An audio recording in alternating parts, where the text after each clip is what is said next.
আজকালকার দিনে বোধহয় অশ্লীল পোশাক না পরলে নিজেদের আধুনিকা বলে প্রমাণ করা যায় না।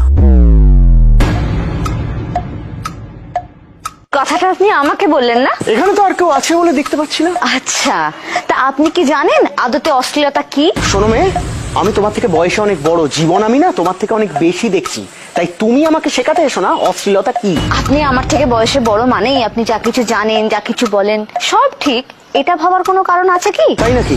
আর তোমাদের মতন এরকম অশ্লীল নোংরা অসভ্য পোশাকের জন্য সমাজে কি খারাপ প্রভাব পড়ে তা তোমরা জানো? আমি এর প্রতিবাদ করবোই। সে করুন, ক্ষতি নেই, কিন্তু আপনি ভোট দেন তো। আপনার ভোটে নির্বাচিত নেতা মন্ত্রীরা তোয়ালে মুড়ে কালো টাকা নেয় অন স্ক্রিন, ওটা কি অশ্লীলতা বলে? তার প্রতিবাদ কখনো করেছেন? গত মাসে আপনার স্ত্রী প্রচন্ড অসুস্থ হয়েছিল, আমি জানি। আপনি তো ট্যাক্স পেয়ার, তা সত্ত্বেও আপনি সরকারি হসপিটালে কোনো চিকিৎসা পাননি। লাখ লাখ টাকা খরচা করে বেসরকারি হসপিটাল থেকে আপনার স্ত্রীর চিকিৎসা করাতে হয়েছে। এটাকে অশ্লীলতা বলে? আপনার দেশ এখন পৃথিবীতে চতুর্থ বৃহত্তম অর্থনীতি, তাতে আপনার কোনো লাভ হয়েছে কি? আপনি এখনো একটা সিলিন্ডার কিনছেন 1000 টাকায় আর পেট্রোল ভরছেন 106 টাকায়। এটাকে অশ্লীলতা বলে? আপনার নাতি, তাকে তো আপনি অবৈতনিক সরকারি স্কুল থেকে পড়াতে পারছেন না, কারণ আপনি জানেন ওখানে আজকাল আর পড়াশোনা হয় না, প্রায় উঠে গেছে। হাজার হাজার টাকা খরচা করে এই প্রাইভেট গাঁটকাটা স্কুলে পড়াতে হচ্ছে। এটাকে অশ্লীলতা বলে?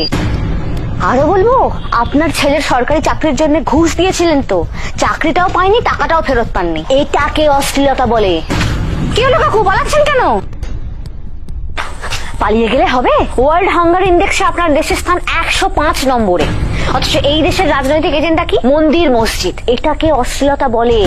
আমি এসব কোনো রাজনীতির মধ্যে নেই। এটা আরো বড় রাজনৈতিক কথা, এটা হলো সেফটি অফ সাইলেন্স এর পলিটিক্স। আসলে আপনার মতন পার্টি মিডল ক্লাসরা জানেন না যে প্রতিবাদটা আসলে ঠিক কোথায় করা উচিত, তাই রাজা আসে যায়, জামা কাপড়ের রং বদলায়, কিন্তু আপনাদের দিন বদলায় না। আপনারা এখনো রাস্তার ধারে দাঁড়িয়ে মেয়েদের পোশাকের সাইজ মাপেন আর অশ্লীল অশ্লীল বলে চিৎকার করেন। দেখুন, আমি কি পোশাক পরছি না পরছি তাতে আপনার কিচ্ছু যায় আসে না। আপনি এগুলো নিয়ে ভাবুন, তাতে আপনার দিনটা বদলালেও বদলাতে পারে।